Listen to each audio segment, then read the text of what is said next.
Hello everybody and welcome back here on Eiersholt Farm.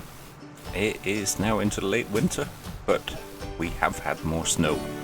So we are out getting a bit cleared. I've done sort of narrow paths heading down the way, and we just gotta get a bit done up here by the cows and the sheds. And then we're actually going to be heading down to clear a bit of a space down at the dealership as well, because they've been having some problems with all the snow in their area as well. But we'll just get a little bit more cleared up here first, then we'll head down there so that we can get some space, because today we are going to be buying some new machinery and investing in some land. As you can see, money-wise, we're up to 1.2 million euros. That's after selling our wood. Eventually, I fought my way through it. I got the logs stacked on, brought up to the sawmill, and we got it all sold, and it's brought us a nice bit of extra cash. There is one more sale I want to do before we actually cash in, so to speak, and really start spending some money. We got 2 silage clamps with silage in, and we don't need both of them. We actually only need one of them, so we're gonna get one emptied out and sold off today. And once we've done that, there'll be time to be making some investments. And that's also why we want the dealership's area, frankly, cleared off a bit more, because we're going to need the space. I just need to do a little bit more by the cow stables, and then we'll be heading down, clearing a bit of space at the dealership, and we're going to try and pick up a couple of conveyor belts to help us unload the silage into the truck. That truck is once again doing a lot of hard work for us, but this shouldn't take too long.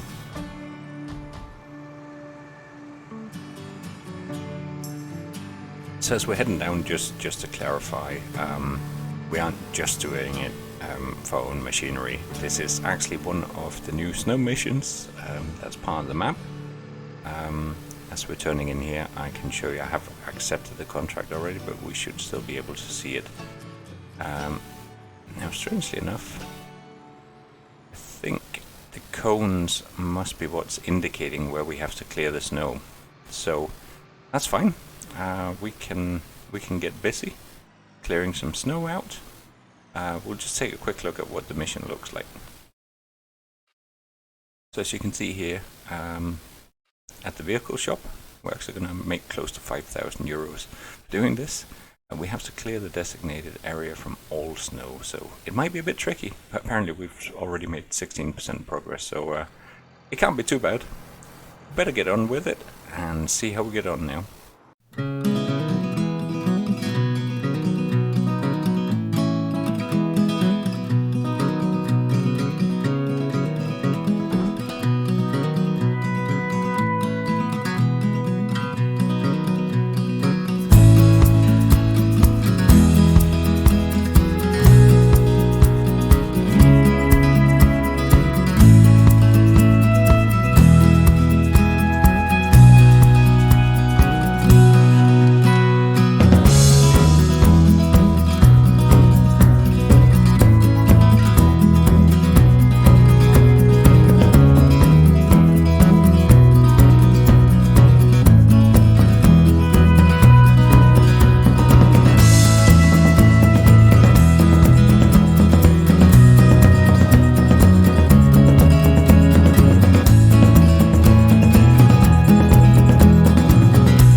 So as we can see, it's taken a while, and we're still only about two-thirds way through. So I've kind of resorted to spreading a little bit of salt to try and get rid of at least some of the snow as well. It's not really going to clear everything, but it's going to make the pushing a little bit easier in the middle. So we're going to crack on, get the last bits done. I am getting a little bit of a message right in the middle of the patch there, but that's okay. It's helping. There's a lot less to do now. So now we just got to get this last snow pushed out, and a few strips here and there that still needs to be tidied up, and we'll see how exacting the owners of the shop are. I think after them leaving it like this for most of the winter, they should be grateful that we're here to clear it up at all.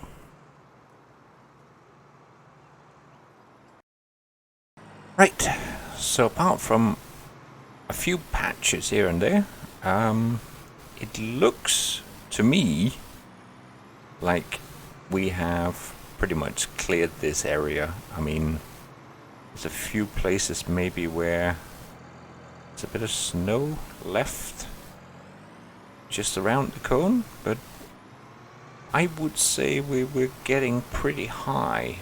However, when I go into the mission overview, as I will do right now, we're kind of stuck on 79%, and I think for the last 15 minutes of me trying to push snow away from the edges, we have steadfastly remained at 79%.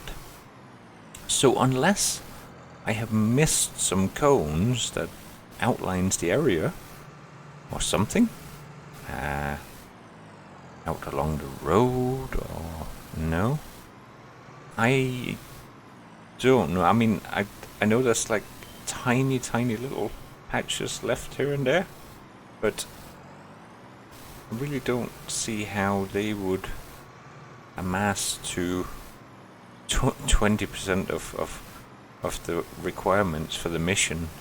I don't see any changes as we're moving through here. It's still at 79%, so I'm not quite sure whether it's a bug. It's also entirely possible that it's me doing something wrong, because well, it's my first snow mission with Seasons, to be honest. But to be honest, we need to be getting on with other things today, and well, it's definitely a lot better than it was before, but we are going to have to basically cancel the mission and lose the payment, even though I actually bought some extra road salt as well, but we got some of that left. We'll take it back up to the farm, then we will need to come back down again. We're going to pick up some conveyor belts, so we'll just use our pickup truck. I don't think, no, I can't hook anything back on the salt spreader here. That would have been handy. But we'll get back up, swap out vehicles, and then we'll come back down. Slightly grumpy about the fact they got me to do all that and then didn't even pay me, but hey ho, it's how it goes. And yeah, we're still just under 1.2 million now. We'll see how much we make from selling silage when we get to that bit. But first, we've got to be able to load it up. I had thought about whether we should be using our excavator that we worked with in the last episode. But I think the big shovel there still only takes about 4,000 litres, and we got quite a lot to shift. So I think it's a good time to get some conveyor belts in to deal with that. And then, once we've done that, we will finally be able to start investing some of this money back into the farm. Okay, so we are down at the dealership, and we picked up the 2 conveyor belts we need. One to collect the silage, and one to load it up into the trailer. They cost us quite a bit. That's almost 55,000 euros at least. That cost us, and I don't think we can hook them together for transport, so I'm going to have to do 2 runs here to get this up to the farm. But I'll see you up there once I got both of the belt systems in at the silage pit, and we'll be ready to start loading. Right, So we're back down at the store to pick up the second conveyor, but as you might have noticed, this is not the van because this one is a split pin instead. I hadn't noticed, so I drove the pickup truck all the way back down again. But here we are, return journey. But if you ever do work with conveyors, take note of the connectors, and you can save yourself a journey.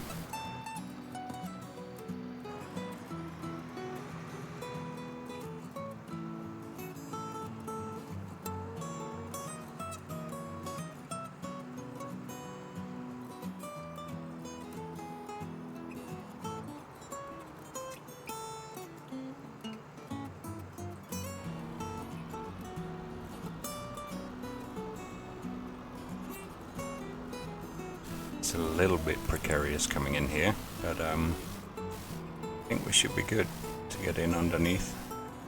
A little bit of a tight turning space, but we should be okay here. There we go. We're filling silage. So while that's filling, we can start looking at where we're going to fetch a decent price for this.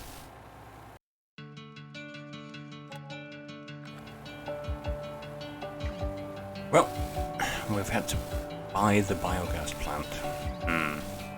It's one of the things that I really actually dislike in FS19, the notion that it's necessary to buy the biogas plant in order to be able to sell silage to it. It also means that we're going to have to wait till overnight to see how much we are going to be making. But we're going to be doing some runs. We're basically going to get this pit emptied. I will show you a little bit of what it looks like when we get out there. But apart from that, we're probably more or less going to be skipping the rest of the day because we've just spent a ton of money.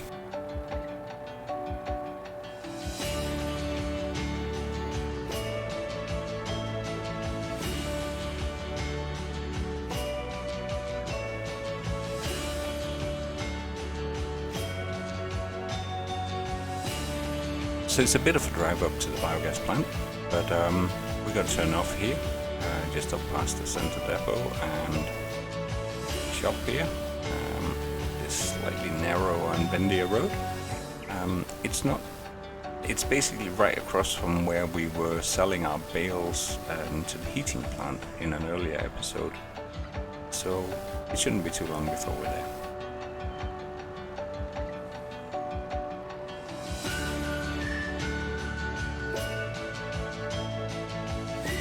So we can see the plant as we're coming up to it here. Normally it's more covered in trees, obviously, during the earlier seasons.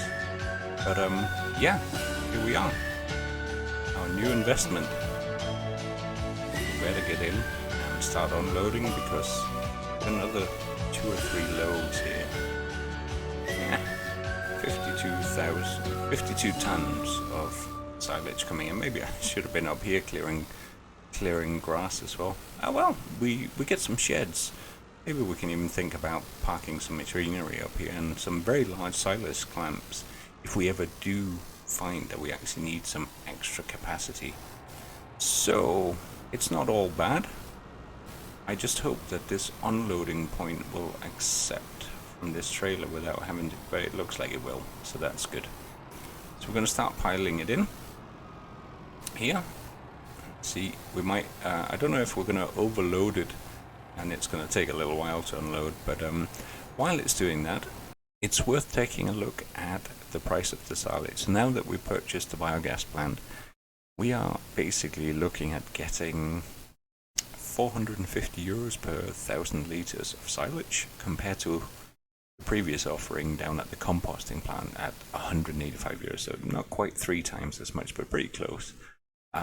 So I'm hoping we'll make back a fair amount of what we have been investing now. So yeah, we did flood it, so we just need to wait a little bit now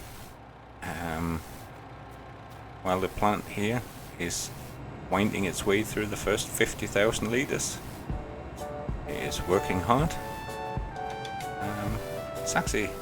It's quite a nice plant, this one, and I assume this over here will be our digestate loading point.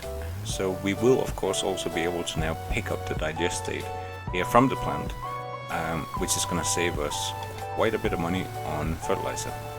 And there's an impressive amount of silage plants up here, or silage clamps, not plants. There's only one plant. So we actually got 4 very, very large clamps.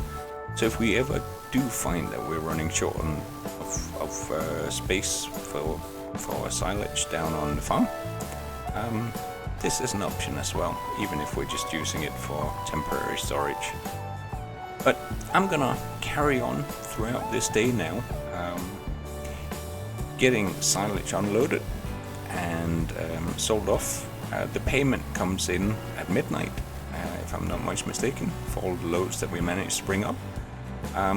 So basically, I will see you in the morning when I know how much we ended up making. And we'll be moving into basically the last day of winter, when we will finally be able to make some of the investments I've been talking about.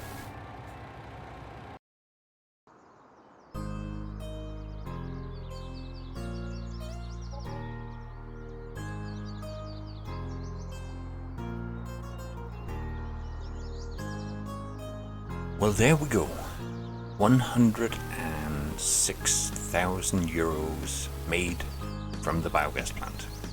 So we spent in total probably about 220,000 on the conveyor belts and the biogas plant.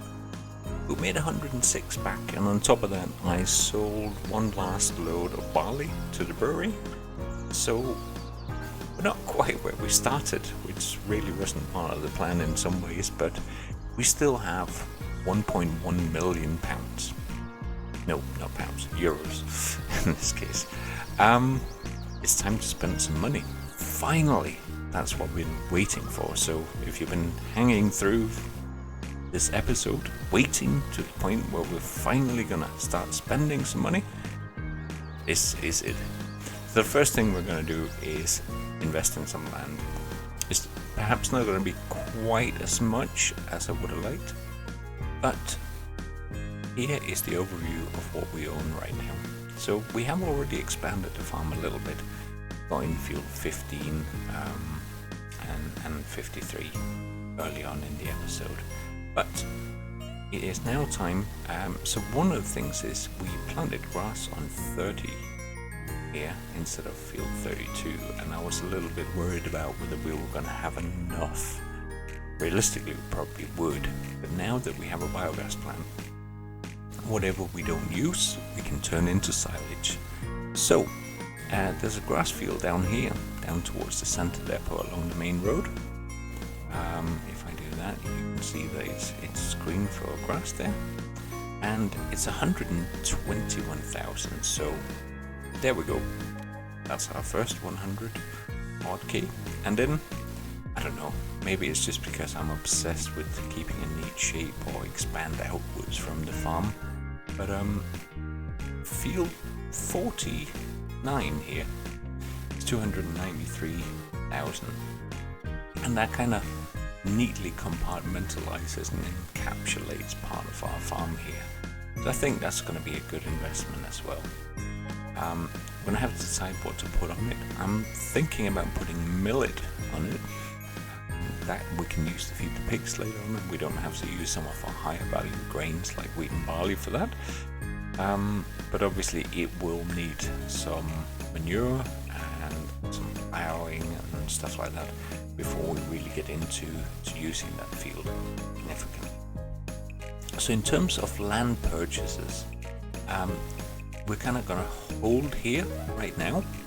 We are going to see if we can make a little bit more money. There are 2 fields in particular I do have my eye on. One is relatively small here, field 50, it's only 127,000, so it's not too bad. And the other one I was looking at potentially was field 58, a little bit further out, but again at 228,000, it's not too bad. Once we start looking around for other fields, they start getting a lot more expensive. The alternative could be now to start putting grass up here on field 6 maybe, and just take it straight in for silage at the biogas plant. But we need a little bit more money before we can start investing in that, because when you look at the number of fields we have now, and how many of them are going to go into grain, basically. We've got 2 grass fields, the rest are going to be different types of grain, minus 14, which we're going to put potatoes on in the spring as well. I think we were quite lucky with the way that we got away with weather last year, so I am going to be investing in another combine. But before we start looking at combines, there is one really essential piece of equipment, and I parked the truck here because we need to head down to the dealership with the truck, because we've got to pick ourselves an essential piece of equipment for the farm now, and I'll see you down there.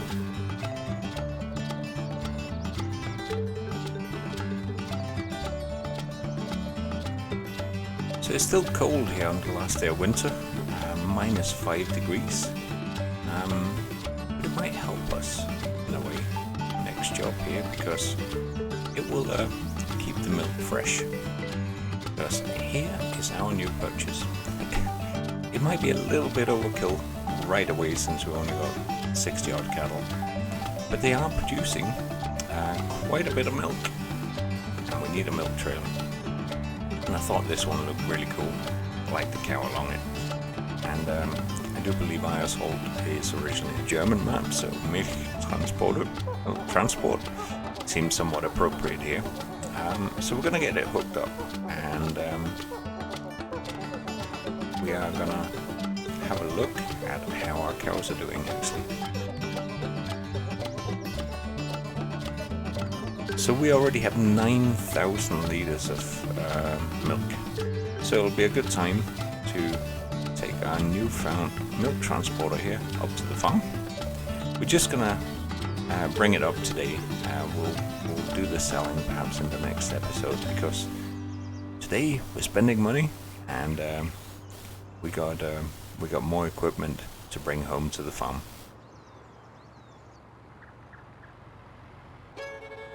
So we just about got room for one more trailer in here. We got the animal trailer, we got our crumpet trailer, we got our log and bale trailers. So I think we can still squeeze the milk trailer in, although it'll need to come out again soon, so we can get our first milk sold here from the farm.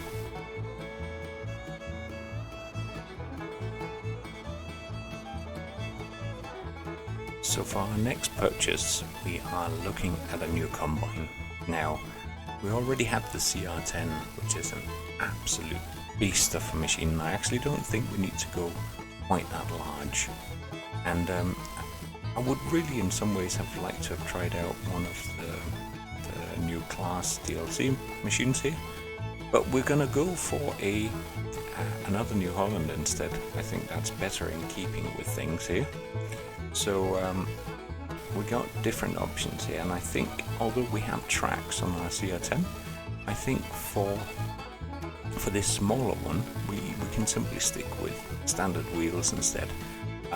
This is a more modest machine, but it can deal with some of the smaller fields, while our CR10 is going for the very larger ones. What we do want to do is we want to bump up the horsepowers instead, and that means we end up at 238,500 for the machine itself, which is not bad, and it's still got room for 11,500 liters of grain in the tank. We're going to be getting this one, and then obviously we need to spend about 40k on a matching header. We're only going to get a grain header for this one. We got a corn header for the CR10, and we are going to leave it at being able to harvest corn in the larger machine. So here's our new machine. That is looking pretty good. Obviously it's not a draper, it's a very feed header, and actually we probably could have gone with the smaller header trailer. In fact, let's change that over right away. There, I think that looks a bit more balanced. So we'll get everything hooked up, and we'll bring it back up to the farm.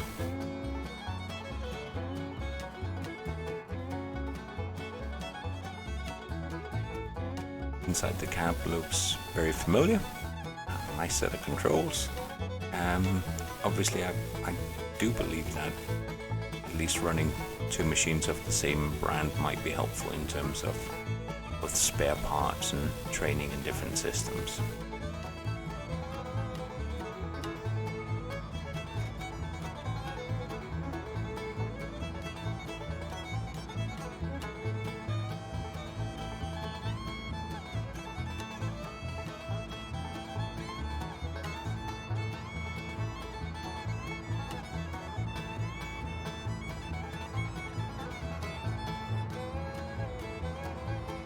So we got our CR7 back onto the farm here, or home on the farm for the first time. And obviously it's going to be a little while before we use it. And in some ways you could argue that if I kept the money, we wouldn't have been paying upkeep or anything on it in the meantime. But I thought it would be a safer bet to get it purchased now, and then we'd be able to use it later on. At least that way we don't end up spending the money on, I don't know, something silly.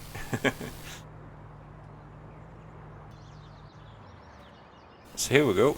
Here are the two machines side by side. Strange enough, the CR7 almost looks a little bit bigger in some ways. I guess it's just because the other one's got tracks on. The CR10 obviously still has a much higher horsepower range, but this is a very decent investment. And we're not finished just yet.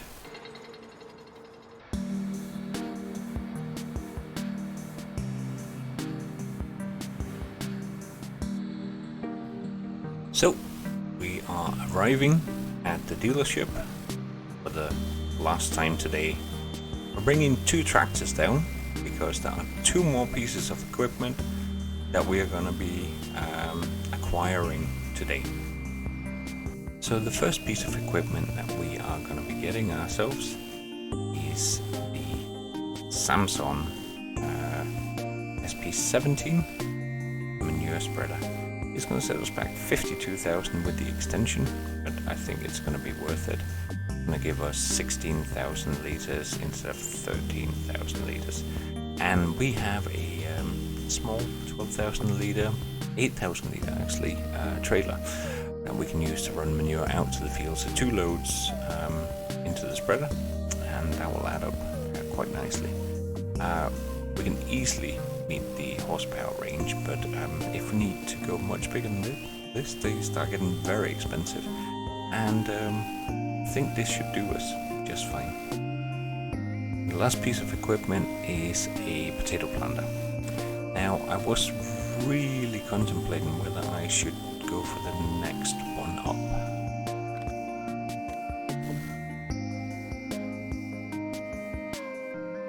Which is this one here with the 6 meter bandwidth. That one is almost 100,000 and this one is 21,000. Now 3 meters isn't an awful lot, but we're not going to use this on huge fields. We're still going to have to lease something to get the potatoes back out on the ground later on in the year.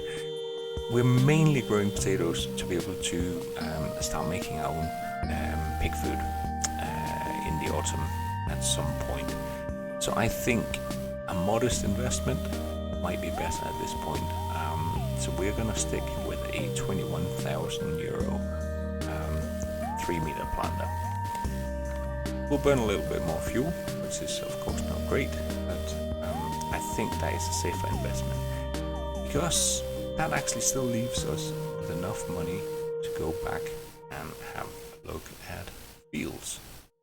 So with 317,000, I think we can sneak in our field 50 that was originally part of the plan here as well. I'm going to purchase that one. And that leaves us with 190,000 euros. no doubt there will be other things creeping up that we will need. For example, we will need to be able to put up a pasture to fatten up the young bulls that are being bred on the farm now. They're not going to produce us any milk, so we're going to fatten them up and keep them, but we will need to be able to establish a pen for them somewhere. That's going to cost some money as well.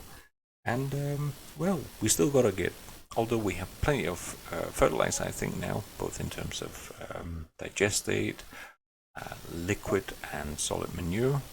We're going to need some herbicide, probably to spray on the fields. We haven't gone fully organic here on Eiersholt just yet, although it would be nice.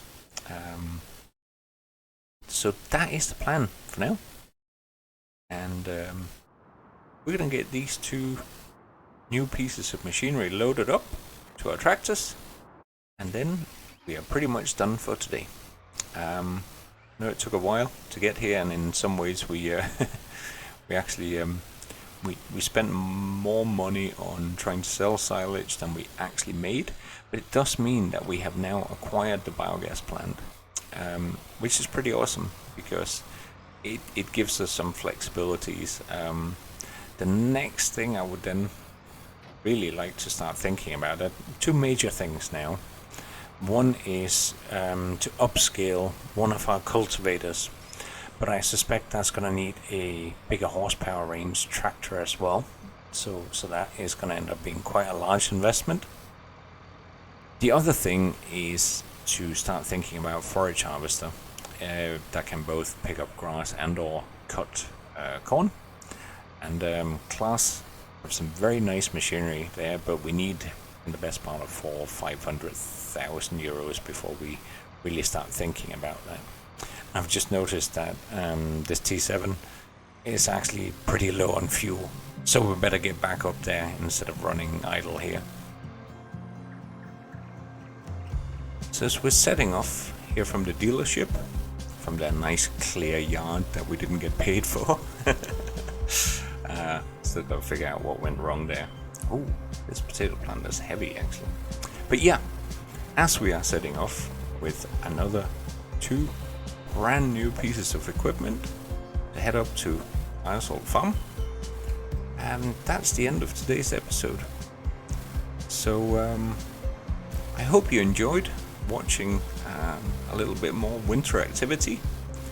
Today's the last day of winter, but whether the snow is going to clear away right away in early spring, I don't know. We'll have to wait and see till next episode. But I hope you enjoyed it. If you do hit that like and or subscribe button. But for now, thank you very much from Overclock Gaming, and see you again soon.